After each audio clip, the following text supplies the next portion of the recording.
Hola, ¿cómo están? Les habla Roberto Áñez. En este video vamos a hablar sobre la quinta parte de los líquidos corporales de la línea de fisiología.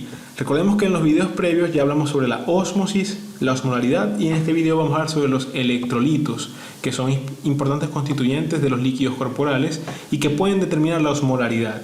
Por ejemplo, el sodio es el principal catión del líquido extracelular y es un muy buen estimador de la osmolaridad del plasma.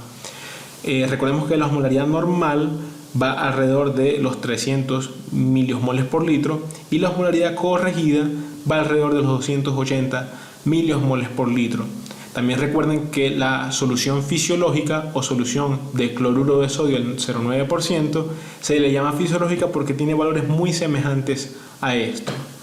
Sin embargo, en los líquidos corporales no es tan sencillo determinar la osmolaridad porque no solamente constan de sodio y cloro, hay muchos otros constituyentes que ya los vimos, pero sí es verdad que tenemos que darle protagonismo al sodio. El sodio es el principal catión de los líquidos corporales y es un muy buen estimador de la osmolaridad del plasma. Recordemos entonces cuáles son los valores normales. Va desde 135 a 145 miliequivalentes por litro, pero no es el único. Vamos a mencionar otros que son importantes a la hora de determinar la osmolaridad de los líquidos corporales. En este caso, de la osmolaridad del líquido extracelular, que aquí en este caso el líquido intravascular es un muy buen indicador de ello, porque es el que podemos medir con una muestra de sangre. Otro constituyente importante es la glucosa. Recordemos su valor normal, de 60 a 99 miligramos sobre decilitro. Otro constituyente, la urea o urea, como sea que lo mencionen en su país.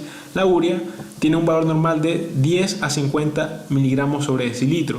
Aunque esto es variable, depende de la dieta del sujeto. Si tiene una dieta hiperproteica, va a tener mucha más urea, pero es fisiológica en ese sujeto.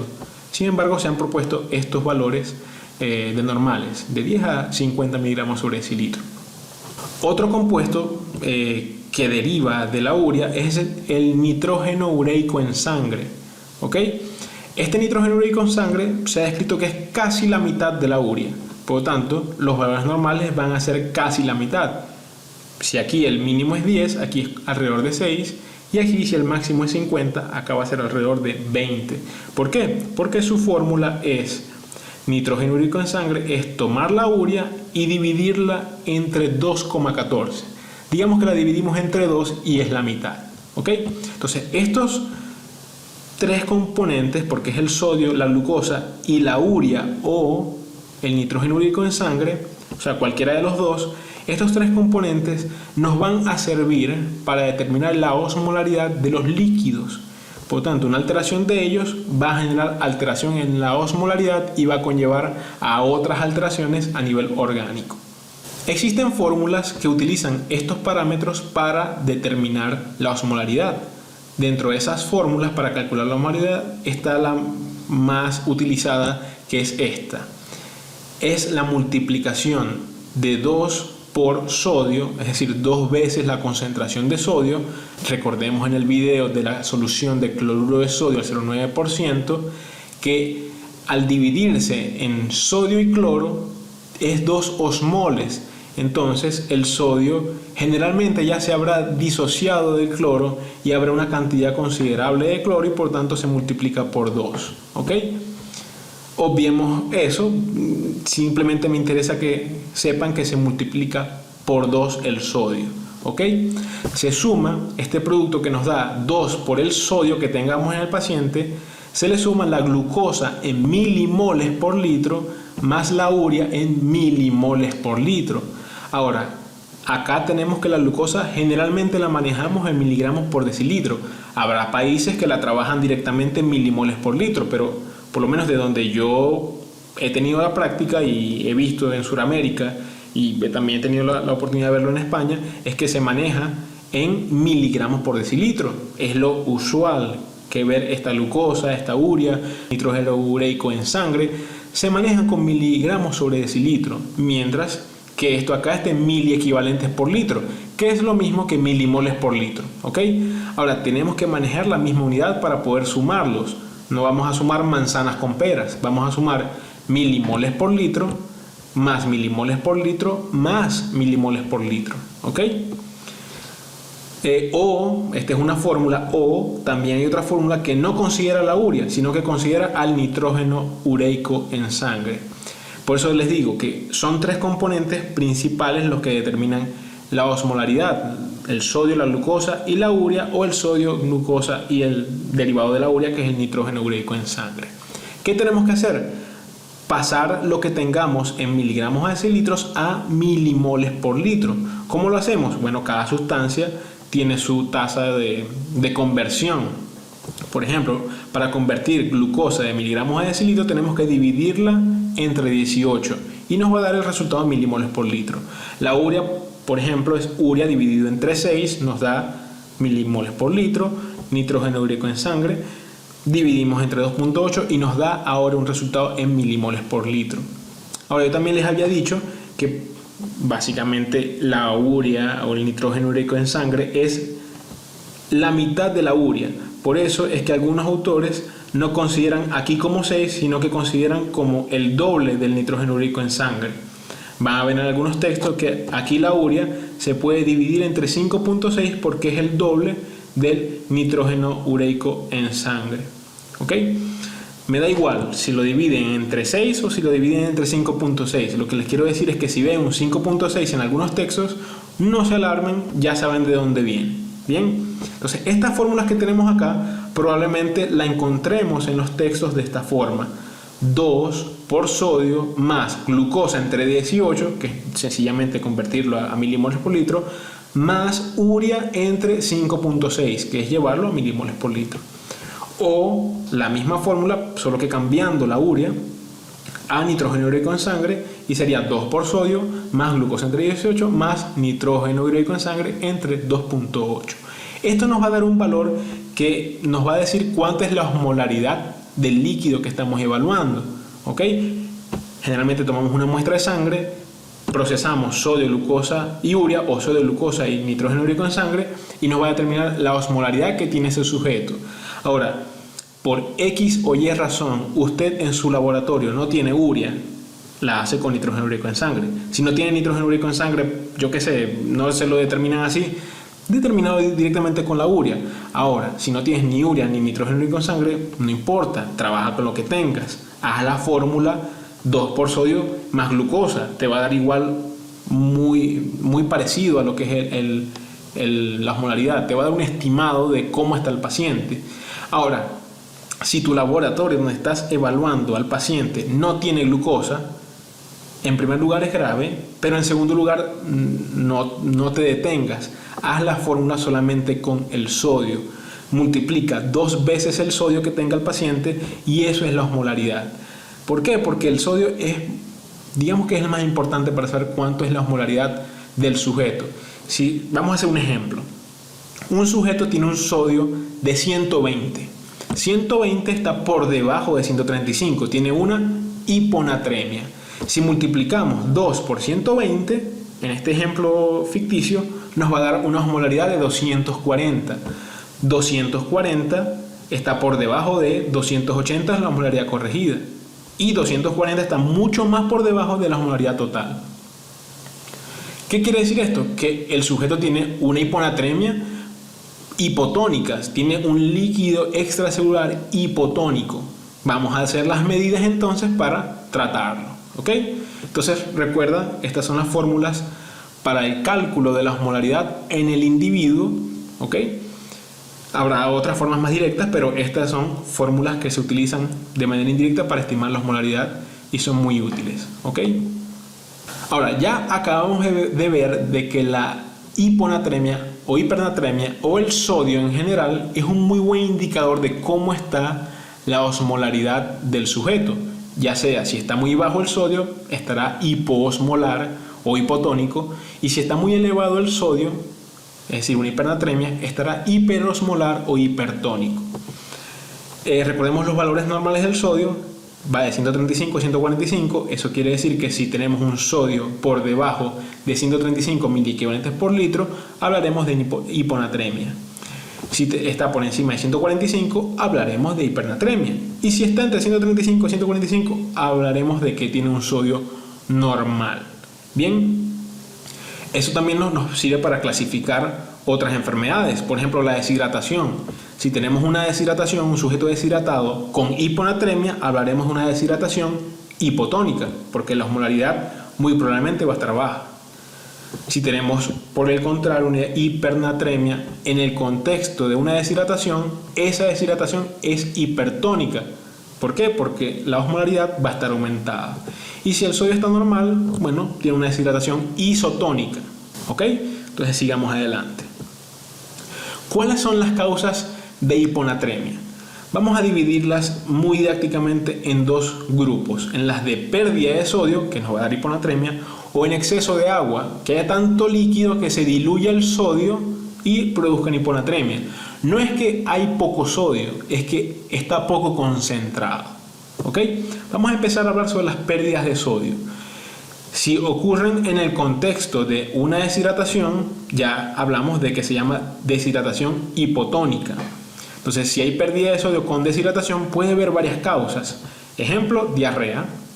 La diarrea puede cursar también con pérdida de sodio. Obviamente también hay pérdida de líquido en la diarrea y tienes una diarrea hipotónica. En los vómitos también tienes vómitos, eliminas líquido por los vómitos y puedes también eliminar sodio y también te va a dar una deshidratación hipotónica. Los diuréticos, que son fármacos que se utilizan para aumentar la micción, aumentar el volumen eliminado por el riñón, generalmente utilizan fármacos que bloqueen la absorción de sodio.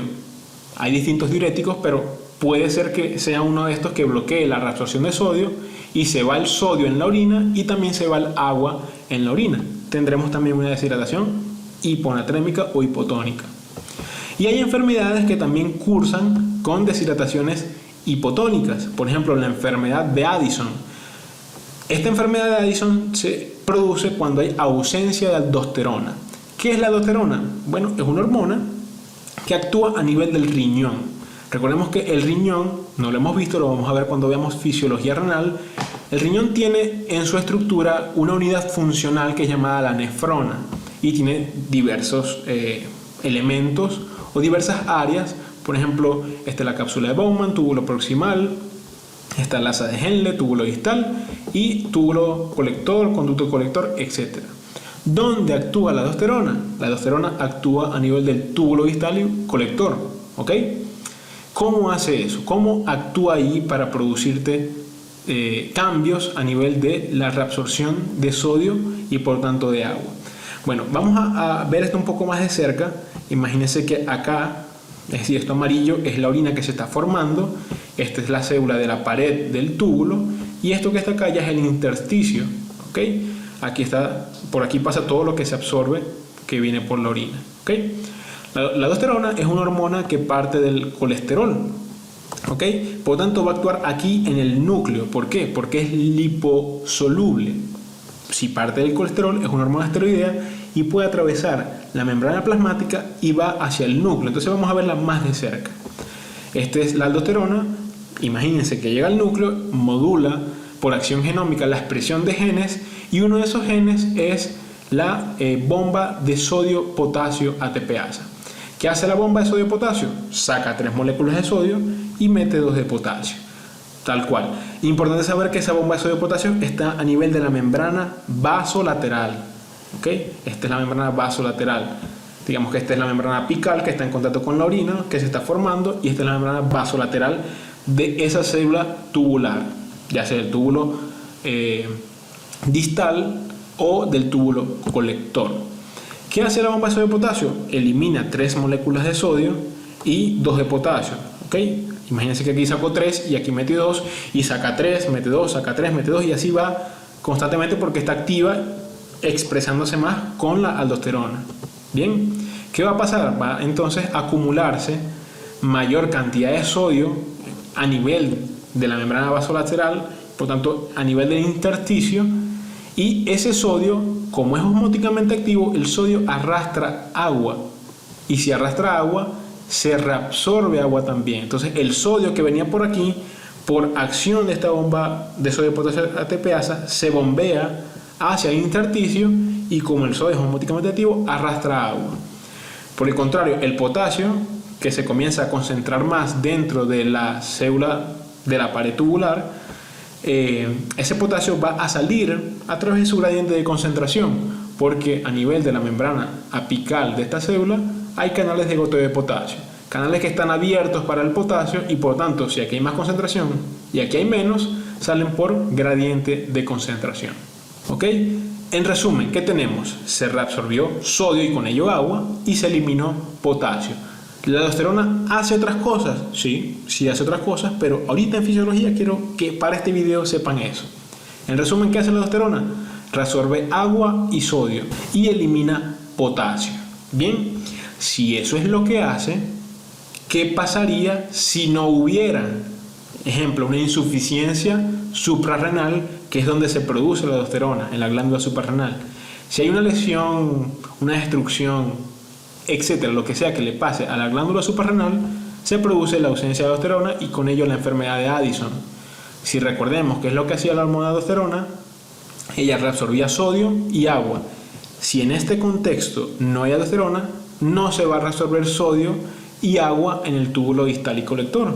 Por lo tanto, se va a eliminar por orina. Y si se elimina por orina, no se reabsorbe agua, por tanto, hay pérdida de agua y de sodio. Bien, esa sería otra causa de deshidratación con hiponatremia.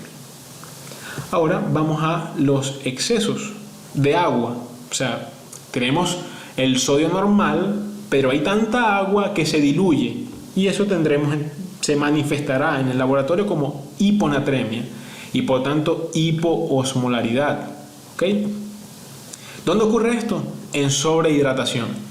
Cuando tenemos un sujeto que tiene mucha agua en el organismo. Un ejemplo de una enfermedad que curse con esto, bueno, tenemos la acción excesiva de la hormona antidiurética. ¿Qué es la hormona antidiurética? Bueno, es una hormona que se produce en el hipotálamo, se almacena en la neurohipófisis y se libera cuando hay estímulos. Ya vamos a ver cómo actúa y cómo produciría entonces una enfermedad de este tipo. ¿Cuál otro ejemplo tenemos? La potomanía, que es el consumo exceso de agua. Habrá gente que toma en exceso agua, ¿ok? No es patológico, pero en algunas enfermedades psiquiátricas esto puede ser realmente patológico. Una persona que no se inhiba tomando agua, por ejemplo, tomar 5 litros de agua de una sentada, eso te va a dar un exceso tal de agua que te diluye los componentes del líquido extracelular, entre ellos el sodio, te da una hiposmolaridad y te puede dar alteraciones de cualquier tipo. ¿Ok? Para recordar cómo actúa la hormona antidiurética, el mecanismo de acción ocurre en las mismas áreas, en el túbulo distal y colector, solo que va a ser diferente al de la aldosterona. Aquí tenemos entonces las células tubulares, aquí está la orina, el intersticio, y aquí la hormona antidiurética no es liposoluble, por lo tanto no atraviesa la membrana, pero se une a su receptor de membrana. Su receptor de membrana es un receptor acoplado a proteína G. Por lo tanto, les sugiero que vean el video de los receptores acoplados a proteína G, que es el número 4 de hormonas. Cuando se une a ese receptor acoplado a proteína G, activa a través del AMP cíclico enzimas que permiten la translocación de transportadores, que son transportadores específicos para agua, su translocación hacia la membrana, es decir, a lo que se une la antidiurética a su receptor en las células tubulares del túbulo distal y colector, permite que las aquaporinas, así se llaman, aquaporinas, son canales para agua, se expresen en la membrana, y por lo tanto, si hay un canal para agua aquí, si hay un canal de agua, obviamente va a entrar agua. ¿Ok? Entonces produce reabsorción de agua, pero no es como la aldosterona. La aldosterona no reabsorbe agua solamente. La aldosterona, recordemos que reabsorbía sodio y con ello agua, mientras que la antidiurética solamente reabsorbe agua. Ahí no hay reabsorción de sodio. Eso ocurre de manera fisiológica cuando hay un descenso de la volemia. Por ejemplo, alguien que no ha tomado agua en todo el día, se va a activar este mecanismo para reabsorber grandes cantidades de agua y no te deshidrates. Alguien que tiene un sangrado importante, también está activo este mecanismo para mantener el líquido en el organismo y no pierdas más del que estás perdiendo por el sangrado. Un ejemplo típico que sé que les va a ayudar para recordar esta hormona: el alcohol inhibe a la hormona antidiurética. Si con el consumo de alcohol se inhibe la hormona antidiurética, este mecanismo no ocurre. No hay reabsorción de agua en el túbulo distal y colector por la expresión de acuaporinas. ¿Cómo se manifiesta esto? El agua sigue su curso del túbulo distal al colector a su excreción. Y es por eso que cuando se consume alcohol se va mucho al baño para orinar, porque la hormona antidiurética está inhibida. Bien. Ok, esto digamos que ocurre de manera fisiológica, pero si ocurre de manera no fisiológica, hay una gran cantidad de acción de la hormona antidiurética. Estos mecanismos van a estar constantemente reabsorbiendo agua, y si se reabsorbe agua en grandes cantidades, se diluye la hormona, se diluye el sodio y produce hiponatremia. ¿Ok? Entonces, estos son dos ejemplos de sobrehidratación. Tenemos entonces acá la apotomainía, y acá, que es el consumo excesivo de agua, y acá la acción excesiva de la hormona antidiurética. También podemos llamarle como secreción inadecuada de hormona antidiurética, SIHAT. Si está constantemente reabsorbiendo agua, las orinas, por lo tanto, van a salir concentradas. ¿Por qué? Porque se está extrayendo la mayor cantidad de agua de ellas para mantenerlas en el organismo de manera patológica, porque esto sería bueno en una situación fisiológica, pero es que siempre está secretándose hormona antidiurética. Esto puede ocurrir en el contexto de un síndrome paraneoplásico, es decir, una célula cancerígena que te produzca hormona antidiurética, o por ejemplo una neumonía. ¿Ok? Eso lo vamos a ver más adelante. Ahora vamos a lo contrario: hipernatremia. En la hipernatremia podemos tenerla a través de la pérdida de agua. Allá era pérdida de sodio, en la hiponatremia aquí es pérdida de agua, que tu líquido se elimine del organismo y se concentra el soluto. ¿Ok? O sea, por exceso de sodio. Vamos a ver la primera, por pérdida de agua. Aquí tenemos la hipernatremia con deshidratación. ¿Ok? En esos casos, por ejemplo, tenemos una diarrea, que haya más pérdida de agua que de sodio. Es inusual, pero puede llegar a ocurrir. Otras causas que pueden darte deshidratación hipertónica son más frecuentes, como por ejemplo la diabetes insípida. O sea, es más frecuente que te produzca esto, pero la diabetes insípida no es tan frecuente. ¿Qué es la diabetes insípida? No es la diabetes mellitus que usualmente vemos que tiene una tía, un tío, el abuelo. O sea, no es diabetes mellitus, es diabetes insípida. ¿Por qué es diabetes insípida? Bueno, aquí lo que ocurre es que la persona orina mucho, ¿ok? Y tiene mucha sed porque orina mucho. Entonces hay poliuria, que es orinar mucho, o orinar en grandes cantidades, grandes volúmenes, y tiene sed y toma mucha agua. Eso es polidipsia. Entonces tiene poliuria y polidipsia. Por esas dos manifestaciones de poliuria, polidipsia, se le llama diabetes. Pero no es una diabetes por glucosa, es una diabetes por falta de acción de hormona antidiurética. Y se llama insípida porque la orina es insípida, no sabe a azúcar, no es dulce como la diabetes mellitus, que por eso se llama mellitus, de la miel. En este caso, recordemos, hay baja acción de la hormona antidiurética, y eso te va a producir orinas en grandes cantidades y diluidas. ¿Ok? Otro ejemplo puede ser una sudoración excesiva por ejercicio, pero digo de excesiva en bastante. ¿Por qué? Porque si bien hay eliminación de ciertos componentes electrolíticos por el sudor, la mayoría se elimina agua. Entonces puede darte un exceso de pérdida de agua y te da hipernatremia por concentración, una deshidratación hipernatrémica o una deshidratación hipertónica. Hay más ejemplos, pero solamente estoy colocando dos. Ahora vamos con los excesos de sodio. ¿Dónde tenemos un exceso de sodio? Puede ser en el contexto de una sobrehidratación, donde tengamos mucha reabsorción de sodio y con ello agua. ¿En qué contexto ocurre eso? Cuando de manera patológica se aumenta la acción de la aldosterona. Recordemos, ¿qué hacía hormona aldosterona? Reabsorber sodio y con ello reabsorbía agua. Por eso va a estar en sobrehidratación, pero en sobrehidratación también con mucho sodio, porque la aldosterona va a empezar a reabsorber sodio. También en contraparte vamos a tener hipopotasemia o hipocalemia, porque vamos a también perder mucho potasio por la orina.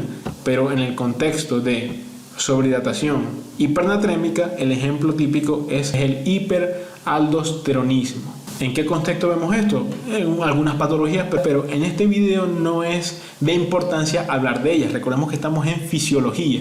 Sin embargo, a mí me gusta hablar desde patologías para que acoplemos la fisiología con la fisiopatología y se entienda más el conocimiento.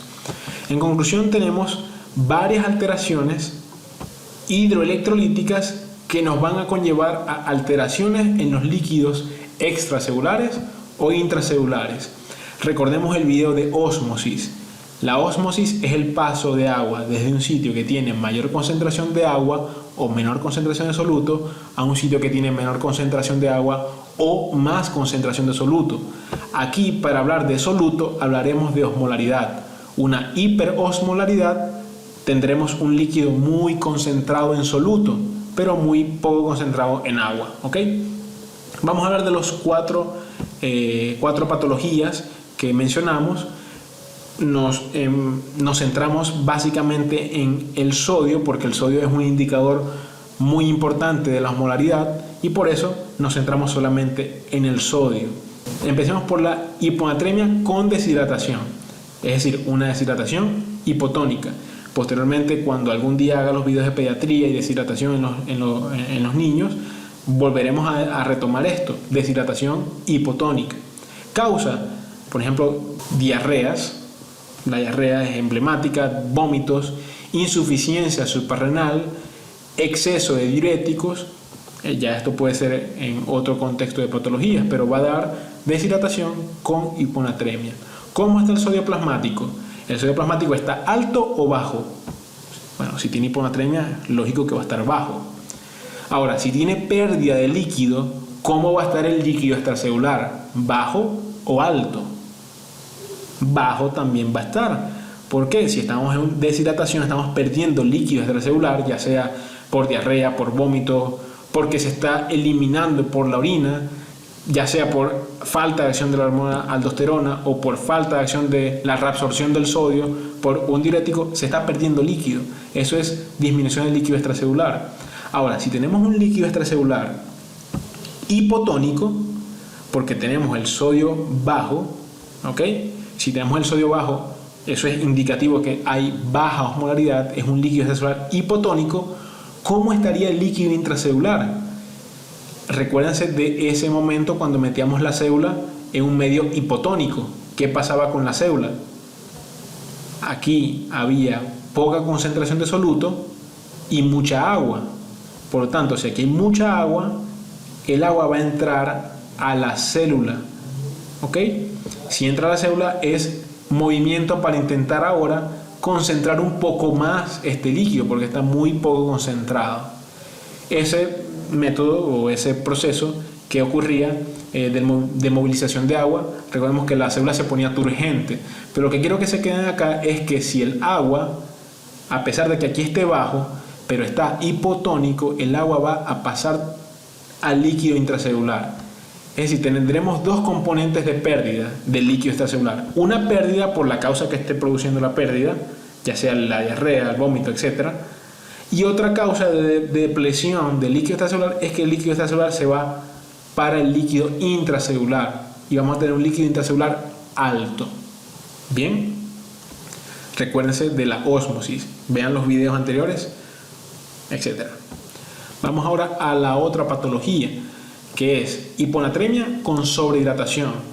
¿Qué ejemplos colocamos acá? Exceso de hormona antidiurética, que es llamada secreción inadecuada de hormona antidiurética.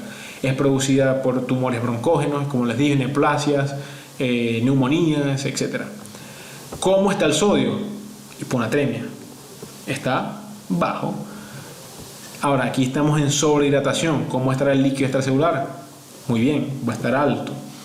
Bien, ahora tenemos un líquido extracelular alto, pero igual, a pesar de que esté alto, está hipotónico. tónico o hipoosmolar porque tiene poco sodio, ¿cómo va a estar el líquido intracelular? Si aquí hay poca concentración de soluto, el agua entonces tiende a ir a el líquido intracelular. Entonces, en el contexto de una hiponatremia con sobrehidratación, tanto el líquido extracelular como el líquido intracelular van a estar altos.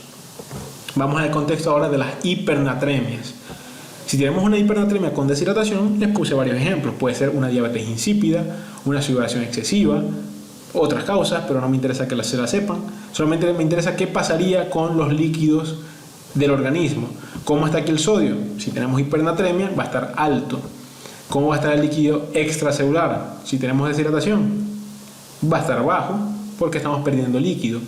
Ahora, aquí está bajo, pero está muy concentrado. Tiene mucho sodio, está hiperosmolar. ¿Cómo va a estar el líquido intracelular? Del líquido intracelular sale el líquido para intentar diluir un poco esto. ¿Ok? Y entonces va a estar el líquido intracelular bajo. En el contexto ahora de una hipernatremia por sobrehidratación, les puse el único ejemplo de la aldosterona, aunque puede haber otros. ¿Qué pasa acá? Acá el sodio obviamente va a estar alto porque tenemos hipernatremia. Si es sobrehidratación, vamos a tener líquido extracelular también alto. ¿Y cómo va a estar el líquido intracelular? Si esto está alto pero está muy concentrado, igual sigue saliendo líquido hacia el líquido extracelular para intentar diluirlo. Entonces vamos a tener un líquido extracelular alto con un líquido intracelular bajo. Cada uno de estos va a generar una consecuencia diferente en el organismo. ¿Ok? Cuando tendremos deshidrataciones isotónicas, no las mencioné en ninguna parte, pero deshidratación isotónica, simplemente vamos a tener pérdida del líquido extracelular. Bien, esto es en conclusión. Yo creo que espero que se haya entendido bien. Vamos ahora a un pequeño caso clínico rápidamente. Es un paciente que fue diagnosticado de meningitis, ¿ok? Una meningitis, una inflamación de las meninges. Imagínense que fue un contexto bacteriano y se le está tratando con antibióticos, etc. Está bien tratado para la meningitis. No tiene antecedentes de importancia, ejemplo, no tiene hipotiroidismo, no tiene insuficiencia suprarrenal, era un sujeto sano, ¿ok? Son accesorias las causas de meningitis. No me interesa que sepan las causas de meningitis, me interesa que, si bien ha estado presentando mejoría con el tratamiento, en su segundo día de evolución, posteriormente empieza a empeorar. En días posteriores empeora con alteración del estado de conciencia, agitación, convulsiones y coma. ¿Ok? Los valores de leucocitos, los valores de inflamación por la meningitis iban mejorando, pero después empeoran. ¿Ok? No tiene edemas periféricos, es decir, edema, recordemos, bueno, no se los he dicho, pero edema es aumento de volumen, por si acaso. No tiene edemas, no tiene aumento de la presión arterial. Entonces, usted como médico pide o solicita un laboratorio. En el laboratorio sale el sodio en 118 miliequivalentes por litro, la glucosa en 60 miligramos por litro, la urea en 30 miligramos por decilitro y el potasio en 4 miliequivalentes por litro. Además, como era un paciente que estaba comatoso, etc., fue sondeado para cuantificación de la diuresis. Usted nota que en la bolsa donde se está recogiendo la orina, para la medición de diuresis está muy concentrada. Con estos valores y esos datos que les he mencionado, ¿cuál es tu sospecha diagnóstica más probable? O sea, ¿qué piensas que está pasando? ¿O cuál es el diagnóstico más probable con respecto a la alteración hidroelectrolítica que presenta este paciente?